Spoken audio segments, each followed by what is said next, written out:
go. Well, good. Howdy folks, my name is Langford and today I'll be going through with you the pre-season phase of my training, and we will be focusing on plyometrics and some technical work along with some short sprints as well, because as we know, with all that power and all that benefits that we build all throughout the gym and throughout our conditioning phase, all of that is useless if we cannot apply directly to the skill that we're actually working towards. So we first move on to our warm-up stage of the exercise, and this stage is very important due to the fact that it prepares the body for work. A proper warm-up does not only aid in preventing injuries, but it also allows a better physiological response to the workout. The style of warm-up does play a big role as well, and the most acceptable mode of warm-up would be dynamic by nature. Priming the proper muscle groups that are going to be utilized also makes the stage of the training more fruitful. As you can see in this series, we utilize jogging and sprint drills to achieve our warm-up goal.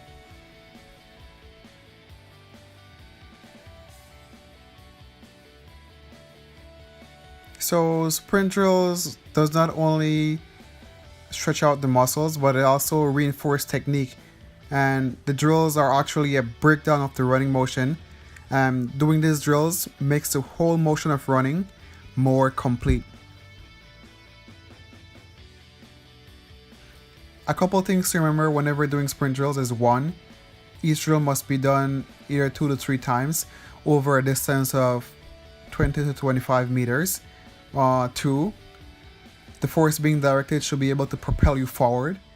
3, the drills must be done on the ball of the feet.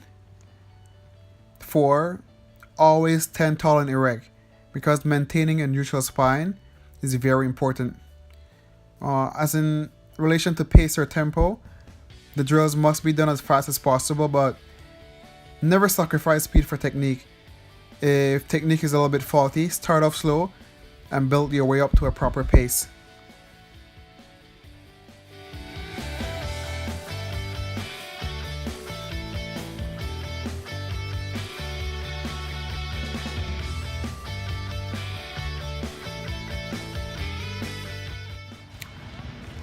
So moving on to plyometrics. Plyometric is very effective in building speed and power. And the principle of training specificity states that we must train the body however we want it to respond. The high neuro recruitment yielded by plyometrics makes the force output in our desired activity more higher. And doing plyometrics preceding sprinting allows us to carry over that same neurostimulation into our sprinting. And doing plyometrics before sprinting, we must be careful with our repetitions so as not to fatigue ourselves before sprinting. A recommended selection of probably 5 to 6 exercises is plausible, and these exercises must be done over a distance of 20 to 25 meters. And doing plyometrics while moving is for more advanced athletes. But if you're just starting out with plyometrics, I really do recommend that you start off with some stationary plyometrics before starting to move in a forward motion with them.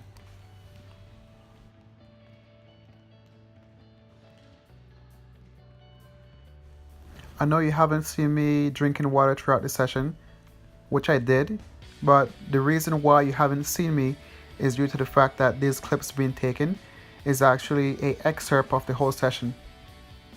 And drinking water throughout the training session and maintaining hydration is very important whilst exercising.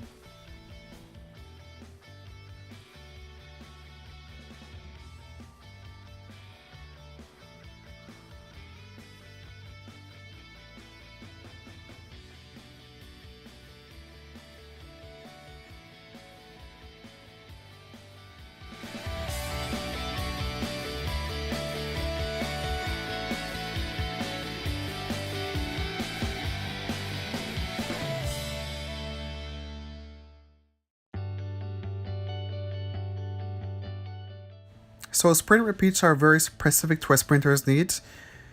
It doesn't only improve the energy system utilized throughout the event, it also helps in reinforcing technique. It makes the athlete more proficient in utilizing the starting blocks and more familiar with the different phases of the race. In this training session, the aim was to get out of the blocks as powerful as possible and to gradually transition from the drive phase up into a running position. We did a total of 15 sprints, 5 at 20 meters, 5 at 50 meters, and 5 at 30 meters.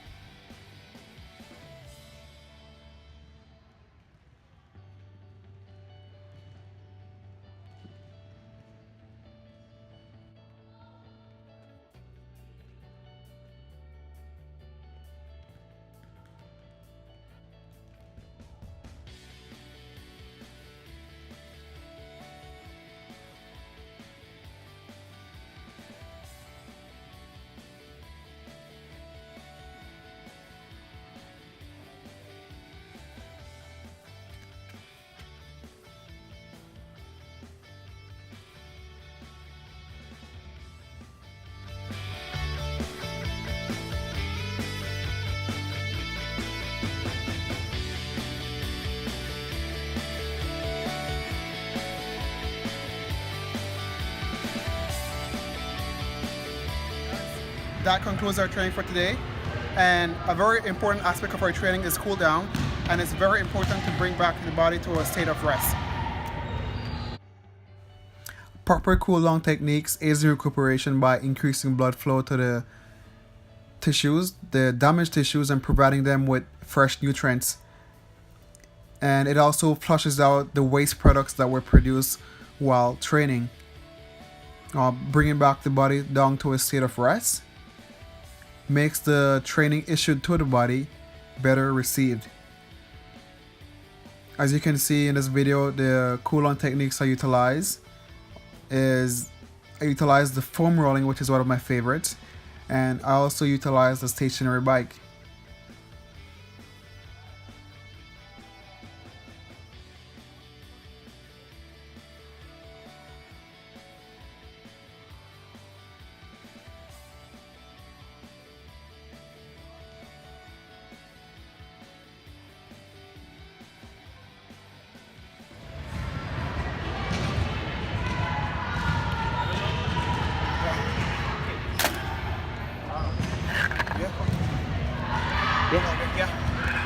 So,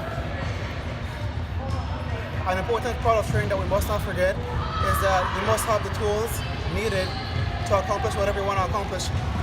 Whether it's a couple cheap cone markers, whether it's your spikes, or whether it's the blocks that you need, it's very important to have the tools needed to accomplish whatever you need to accomplish.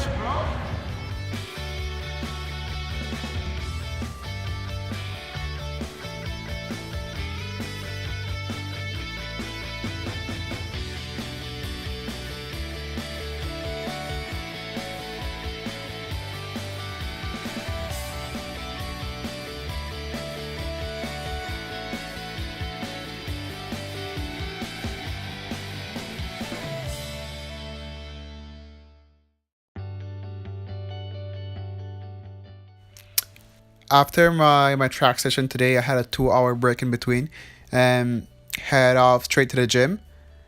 And was working on some explosive movements as well. It being my speed day, I also managed to utilize 2 important exercises that I love to have a part of my arsenal, which is the hang clean and the hang power snatch.